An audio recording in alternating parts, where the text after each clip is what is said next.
Hey guys, Luis Moreno here, Simply Health Insurance Agency. I am sitting, not literally, but on Zoom with Jordan from HealthSherpa. Hey, Jordan. Hey, Louise. All right, so got a tough question here. It doesn't happen often, but still, you guys out there writing ACA, you need to know how to properly set up your HealthSherpa. Now, in my channel, we've got videos on how to set it up. Also, HealthSherpa has a great support team, and they do webinars on a regular basis that helps you set up your HealthSherpa. Now, here is one question that we get up in the setup of HealthSherpa. Do I do an individual or do I do an agency? Okay, agents get confused because they may have an agency name for their agency, but they're still a one-man shop. So Jordan, can you talk about the individual HealthSherpa and the agency HealthSherpa? I can. So if you're just a one-man shop, it definitely makes sense to just create a regular HealthSherpa account. You get all of the same functionality as you would with an agency account. It just doesn't have an added layer of the agency that you really wouldn't need if you're just one person enrolling your clients. Now, where it makes sense to have an agency is if you've got customer support reps that are licensed and certified that are working with you to help enroll clients or maybe take binder payments, do any sort of member servicing. That's when you would want an agency account. So I'm going to show you how you can take your agent account and turn it into an agency account.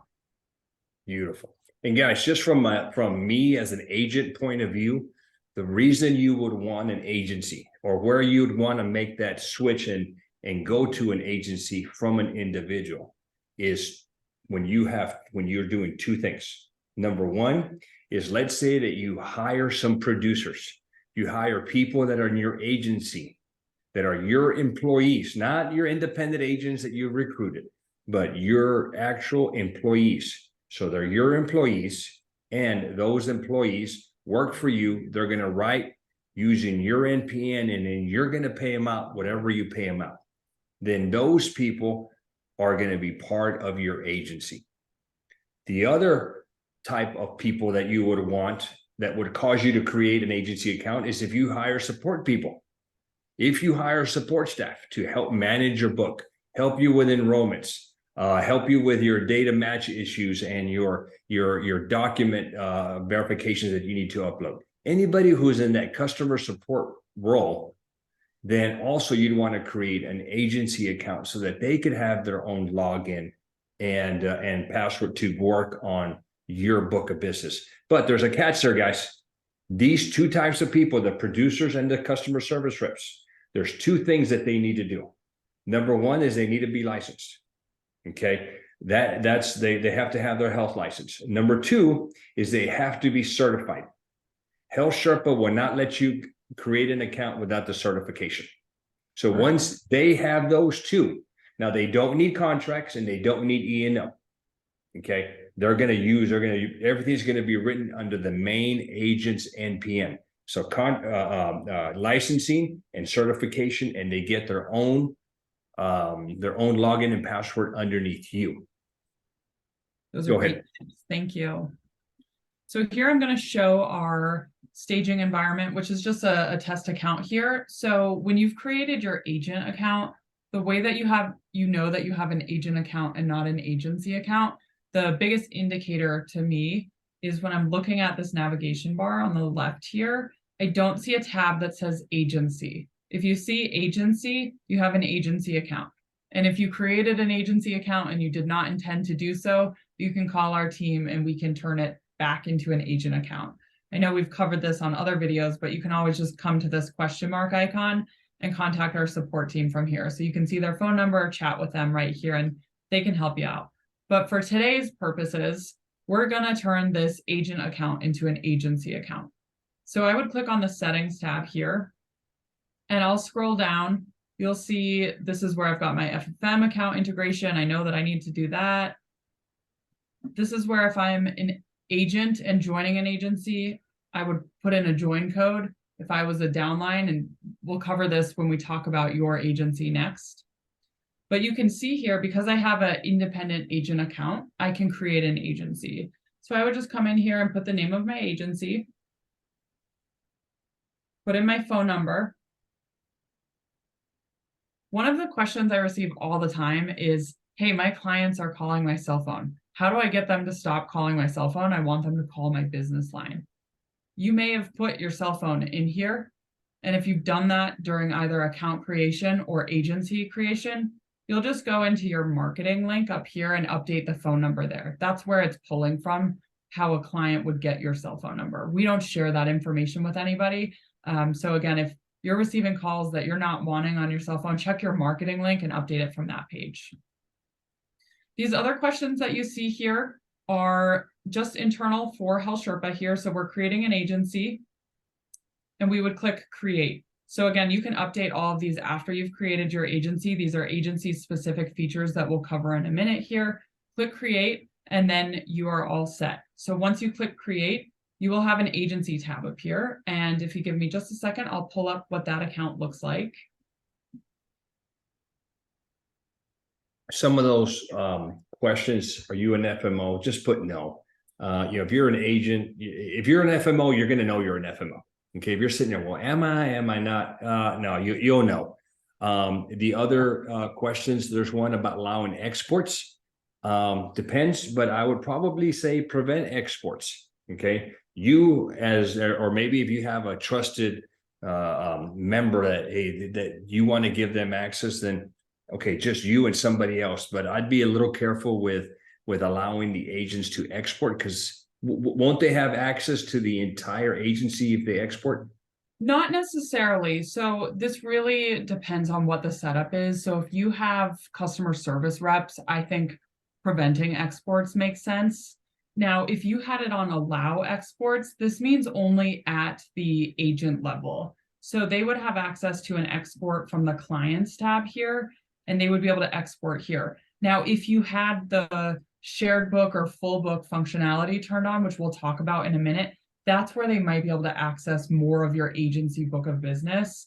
But again, they only have access to this export. We'll talk about the other reporting available in the agency tab in a moment. But again, if you have captive employees or just customer service reps that really don't need access to your client data, I think having exports disabled makes the most sense. And keep in mind, if you have if you have it on prevent exports and then there's a need later to change that, you can just come in here and click update. And I'm just telling you guys, from my point of view as an agency owner, I don't want my data exported, because they capture a lot of data. And if an employee or a producer leaves you, really don't want that data to go with them, because you own the book. Exactly. The other functionality in here, we'll talk about the NPN override in a moment when we jump over to the agency features that you'll have. But this yes or no essentially allows you to determine whether or not your producers would be using their own NPN on the applications or just whoever you've designated. And this setting is one of the more challenging ones for me to explain. It seems complicated until you actually go in and use it, and you'll see that it's not complicated. But my suggestion would be, if you ever don't understand how a feature works and you're trying to remember, hey, I know I saw this in a video, but I'm not quite remembering where it was, click on this Learn More, and we'll just redirect you off to our FAQ that will explain how a feature works, how you turn it on, really all of the detail. And if you're still confused from there, call our support team. So we'll talk about NPN override in a minute. And then the other options that you have here are DMI export emails. So this is a weekly summary of DMIs across your downline. You have additional DMI reporting that we'll cover in a moment. But from my vantage point, any additional support that you can receive on ensuring that those DMIs are resolved and taken care of is just another resource for you. You can always delete the email if you don't need it, but I would suggest leaving that on. And then I agree. I'm on that one 100%. Definitely leave that one enabled. And the nice thing about this particular one here, the DMI export emails, is you'll see in the agency tab that we have the ability to designate other administrative users within your agency. So let's say you've grown your agency to 10 captive agents and you've got one person that's helping you kind of just run the business. They're looking through your reporting, and you do trust them with your client data and you want to give them administrative access. If you designate them as an admin and you have these DMI export emails turned on, that admin will also get that summary weekly. So now you can have somebody else at the agency ensuring that those DMIs are taken care of. Luis, I know you probably have so much on your plate that, being able to delegate some of these tasks to other people within the agency sometimes makes sense. And so just know that you've got that functionality with this feature here. And for those of you that are wondering, what are you talking about? DMIs. We have a video for DMIs, but that stands for data match issues. And that's where something hasn't been verified, or that insured, either the social is wrong, the date of birth is wrong, possibly the spelling of their name is wrong, income numbers aren't matching to what IRS has. There's a lot of data mismatch, and you have to match it. You have to solve this issue by providing healthcare.gov some data, and that's what this is, guys. So definitely have this thing enabled. The next feature that we have here is follow-up email reminders. So on that same topic of DMIs, one of the tools that we built last year was the ability to remind your clients that they need to resolve these DMIs. So we're always looking for ways to help you and your agents be as efficient as possible. So what this feature does is, if you are collecting an email address for your client, which, Louise, we could talk about that in another video, but email is super important. This is a way for you to keep your client in the loop with communication, make sure that they're getting any important updates about their coverage. And you may wonder, okay, well, my client is going to receive emails from HealthSherpa and the marketplace and the carrier, and they just get confused. My advice here would be, if you receive something and you don't understand it or you don't know what to do, just give me a call as your agent. Don't take action if you're confused, just call me. But again, this feature here allows you to send your clients reminders about these DMIs 15 days, 5 days, and 1 day prior to them being due. You can view or edit this email here. So here's an example of what it looks like. It tells them what document is due and by the deadline. The nice thing about if you have an agency is you can come in here and you can customize the signature text. So let's say that you've got a team that is handling all of this document collection and uploading. You can customize the signature to include that phone number or email address if you'd prefer those documents to be sent somewhere besides just the agent account. So that's what that I will tell you, one thing, this is huge. Now I've got a fairly large book, in my opinion, but I will tell you, I think that, I get calls when somebody doesn't submit the required documents. This is what happens. They lose their subsidy and their rate skyrockets. Then all of a sudden, whoa, I had this amount. Why am I getting this huge bill? Or why did this amount of money get taken out of my account? And then, so it's an unpleasant conversation with that insured. Well, Mr. Insured, hey, we let you know. No, you didn't. Okay, so now you have some documentation. You have like, no, here's what we did. HealthSherpa on my behalf sent you 3 emails. Okay, I also have them on my system where we call and we email. I think doesn't healthcare.gov also try to get a hold of them? They do. So these guys have just they buried their head into sand, and they're pretty much ignoring all their notices to submit this. So I would highly recommend agents, make sure you have this thing enabled, because you want as much as many notices going to these insurers, letting them know, hey, they need to give us this. Not only do we care about the rate going up, but if they end up canceling their policy, we just lost a customer. We just lost some commissions too, and we created a bad scenario. So definitely enable this, guys. Thanks, Luis. So a couple of other features we'll talk about before we move on to the agency tab.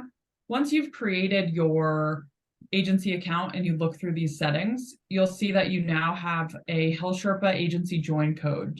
So this would have your agency name here. This is important because as your agents are getting set up, you have the option of either clicking this invite button and sending them a link to create their account, which will automatically connect them to yours.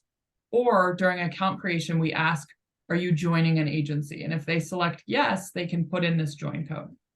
I will also add that if you happen to type the wrong code in or you make a mistake during account creation, you can always fix this later. So whether they put the wrong code in or they forgot to put the code in altogether, just call our team if you're not sure what to do, and we can walk you through that.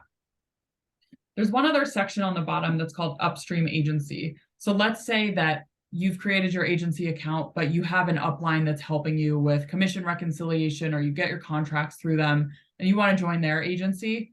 You would type their join code into upstream agency. And what this does is it essentially, instead of setting you up as like a downline agent of an agency, it sets you up as a sub agency. And really all this would allow an upline to do is view any production in your account. So again, if you're getting contracts through a specific upline and you want to give them access to your HealthSherpa enrollments, I know a lot of large FMOs or agencies will use this as just a tool to do commission reconciliation. They're pulling out reports, they're matching it up against the carrier files. It just makes it a little bit easier to get through that process. So that's what this section is here. Again, if you happen to make any mistakes during these setup steps, just give us a call and we can fix it. All right, so now we'll move on to the agency tab. So I know that I have an agency account now because I've got an agency tab here. So I click on that. As the admin of an agency, so I've created this agency account, that makes me in HealthSherpa the primary admin. We can see that here. This allows me to really hold the most control over these accounts. I mentioned that you can designate other admins. Those other admins will not have the same level of control that you do as the primary admin. So we get into this page here, and if you've just created your agency account, it is not going to look like this. You're going to likely just have your name in this one line here. As you invite agents, you will see them appear in your downline down here. So this is agents that have used my join code. They'll show up in my downline. And what I just shared about joining an upstream agency, let's say I had some sub-agencies, they would show up here. So then when we look down below, we've got some additional features here as the agency. So we've got that override NPN feature. The override NPN allows any of your direct downline to use your NPN or their NPN, dependent on how you have that setting set up, while they're completing an application. So the way that this works, first of all, everybody has to have EDE enabled on their HealthSherpa account in order for these features to work. So if you see that an agent has one of these boxes grayed out and you hover over it, it's going to tell you agent needs to enable EDE in order to turn on this feature. So that's a really good way of just knowing if any of your agent's accounts haven't been fully completed. But once you can click on these boxes, you know that their account has been EDE enabled. So to use the override NPN, all that you do is you simply check this box and it will turn it on. So you'll click got it here. This means that all of these downline can write with this particular NPN. We don't have to check it next to all of these agent names here unless we wanted all of our downline to be able to use these two. So maybe you have two producer numbers that you want your agents to use. You could select two here. And that's how that would work. Now, so that would mean that agent name and Meredith Teal will always use that NPN that ends in 18. Is that correct? That's correct. So we would then go into our settings and then change it to, so this section that says allow my downline agents to use their NPN. If we didn't want them to ever write with their NPN, we'd update this to no. And that would mean that they would only be able to select any NPN that is checked here. Okay. So if you did have two agents set up here, you can see these all have the same NPN because this is a fake account here. But if they were different NPNs, they would have a drop down of only those two. Now, if we only had one, it would only show that one. Gotcha. And this is seen on the confirmation page of when you're completing the application. So you're reviewing the final plan before you submit to the marketplace. That is where the NPN override feature shows up. So if you do intend to use this, definitely click on this question mark icon, go check out our FAQ to read more on it. Again, if you have questions, call our support team. And then next we'll talk about shared book and full book. These two features are sort of similar, but they operate in different ways. So shared book makes sense if you have a subset of agents that might be supporting the same clients. So for example, I have it turned on for Tucker and Oscar. This would mean Tucker and Oscar can share clients, but nobody else could see those clients. So they are sharing a book, if that makes sense. Okay. Full book likely makes sense in an agency setup where you have customer service reps or others helping with document uploads, payments. If you click full book next to somebody's name, when you go into their clients tab, so let's just click on agent name, go to clients, we see now we have this toggle that says clients, agency or mine. And this is really helpful because if I'm the customer service rep and I receive a phone call from a client, instead of having to now use the search marketplace to look up that client's record, figure out what sort of documents are due, I can just come in here and search the client's name. And now I can find that client here within the agency book of business. So that's how full book works. And then I had mentioned the ability to designate somebody as an admin. So you might wonder, what does that even mean? Giving somebody admin access gives them access to this agency tab. And the reason to do that might be to help with agent management. So maybe an admin needs to come look at one of your agent's accounts, see how we can view another agent's account here. They've got that access. They can't go in and update their settings, but they can view their account. The other benefit of having another designated admin beyond receiving that DMI email that we send out is anybody that has access to this agency tab has access to the agency level exports. And we did a whole other video on exports, but the agency level exports would include data for all of your downline. So instead of just looking at your specific book of business as one agent, it would look at any submissions under the full agency account. So there's a lot to talk about when it comes to exports, but giving somebody admin access allows them to view the agency level exports here. And that's really most of what you would need to know about the agency account. There's a lot of nice management tools in here. When you're ready to upgrade your account from agent to agency, we do have some great resources. Louise, I'll make sure that I share with you, we've got an agency onboarding checklist that's a great resource for someone going from an agent account to an agency account and making sure that all of your agents' accounts are set up correctly as well. That'd be great. And now what I'll do, guys, is I'll either post it on the link or you hit me up with an email and I'll send it to you. So I'll try to figure out a way to put it on this, attach it to this video. But guys, now you should know exactly whether you need to be an individual or an agency. And just remember, guys, recapping this, like you look at my shirt, it's kind of hard to see, but it'll say Simply Health Insurance Agency. If I were a one-man show, I will, even though I'm an agency, okay, maybe I have a DBA with this agency, I would still get an individual account. Okay, but I've got staff, they help manage my book. I've got some producers that help me write.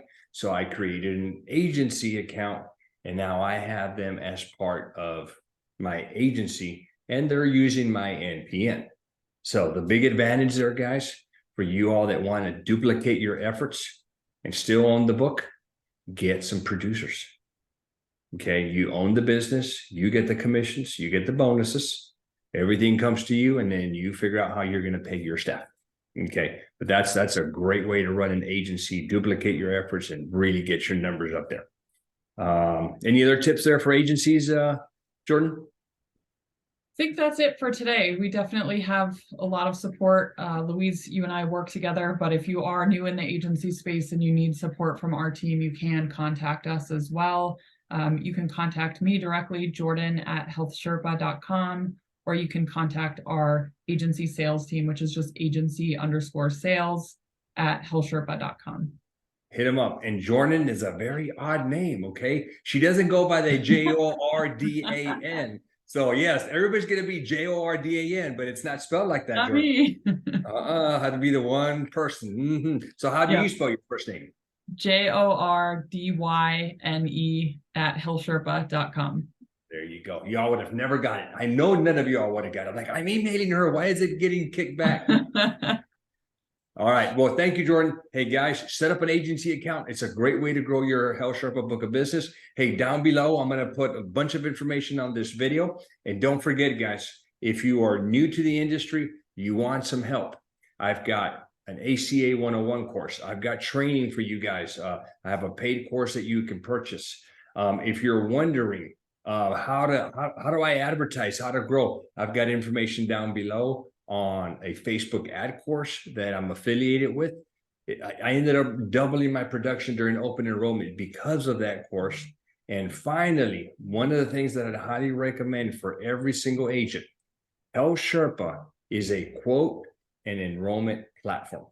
Okay, it is not a CRM. It can kind of function as a CRM because they can send your book of business an email. It can talk, let them know about renewals. It's got great functionality, but a true CRM, you must have one. It's like being a carpenter and not having a hammer. You're like, really? You need it, okay? But you got to pay for the hammer. The hammer costs money, okay? But still, if that hammer is costing you money, you're not using it right. If it's making you money, then you are using it right. So I highly recommend that you guys get a CRM. I've got information down below on that one. And what I do, and this is what I love about Sherpa. And I just learned this a couple of weeks from you, Jordan. We did an export. Okay, that export had tons of columns of information. Well, I took all the stuff out and I kept name, date of name, first name, last name, email, address, phone number, and date of birth. That's it. That's all I wanted. I imported that into my CRM. And what I did with that, and I'm just thinking marketing wise, well, now I have this data. Now what I'm doing with this data is it knows that this is my HealthSherpa ACA accounts. What I did now is I put it into a workflow that is cross-selling them dental and vision. It's cross-selling them life insurance. It's cross-selling them identity plans. And then on top of that, it took a little while. And you would think with the way technology is, it'd be easy, but it wasn't. I now am mining that data for people that are 64 years old.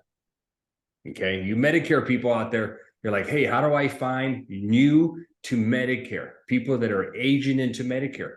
So I take all my 64-year-olds, I grab them, they automatically go into a workflow, and it starts sending them emails. Hey, Jordan, you're 64. Hey, you're 1 year away from Medicare. Here's what you're going to need to do soon. And I kind of keep them in the loop. When they're 64 and a half, I start prepping them. Hey, you got to go to Social Security. You got to enroll in your A and B soon. Then when they're 64 and 9 months, it's game on. Now I'm on them. I'm like, oh, I'm not letting these people go. Now I've doubled my efforts to try to get with them, help them enroll in A and B, because those are new to Medicare. And for you guys out there, if you're not doing Medicare, one new to Medicare client makes you $601 commission annually. And then on the renewals, you will receive lifetime renewals of $301 a year. Guys, it's beautiful. It is really, really a good thing. So that export functionality, oh, thank you so much for telling me about it. I didn't know I could do that. Welcome. That is super cool. And you can do a whole bunch of other stuff. We did a video on what you can do with that data. But anyway, guys, all the information is down below. Thank you. And Jordan, I appreciate you sharing your knowledge again. Thanks for having me.